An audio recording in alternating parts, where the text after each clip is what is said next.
Central ಜೈಲಿನಿಂದ ತಪ್ಪಿಸಿಕೊಂಡ ಖೈದಿ ಪೊಲೀಸರಿಗೆ ಸಿಕ್ಕಿದ್ದು ಹೀಗೆ. ಇದು ಸಿನಿಮಾ ಸ್ಟೋರಿ ಅಲ್ಲ, ನಿಜವಾದ ಸ್ಟೋರಿ. ಸಿನಿಮಾದಲ್ಲಿ ನೋಡಿದ ಹಾಗೆ ರಿಯಲ್ ಲೈಫ್ನಲ್ಲಿ ಮಾಡಿದ್ರೆ ಇದೇ ಆಗೋದು.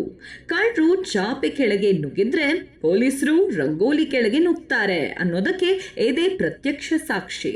ಇಲ್ಲೊಬ್ಬ ಖತರ್ನಾಕ್ ಖೈದಿ ಇದ್ದಾನೆ.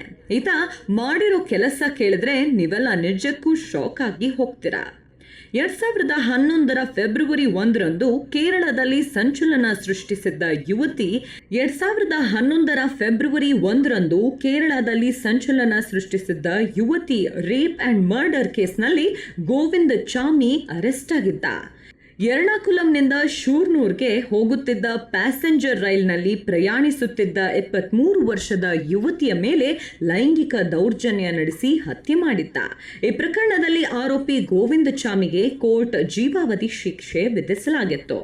ಹಾಗಾದ್ರೆ ಖೈದಿ ಎಸ್ಕೇಪ್ ಆಗಿದ್ದು ಹೇಗೆ? ಕೇರಳದ ಕಣ್ಣೂರಿನ ಸೆಂಟ್ರಲ್ ಜೈಲಿನಿಂದ ನಿನ್ನೆ ಮಧ್ಯರಾತ್ರಿ 1 ಗಂಟೆಗೆ ಗೋವಿಂದ ಚಾಮಿ ಎಸ್ಕೇಪ್ ಆಗಿದ್ದ. ಕಣ್ಣೂರು ಕೇಂದ್ರ ಕಾರಾಗೃಹದಿಂದ 4 ಕಿಲೋಮೀಟರ್ ದೂರದಲ್ಲಿರುವ ಪಾಳು ಬಿದ್ದ ಮನೆಯ ಬಳಿ ಬಾವಿಯಲ್ಲಿ ಅಡಗಿ ಕುಳಿತಿದ್ದ.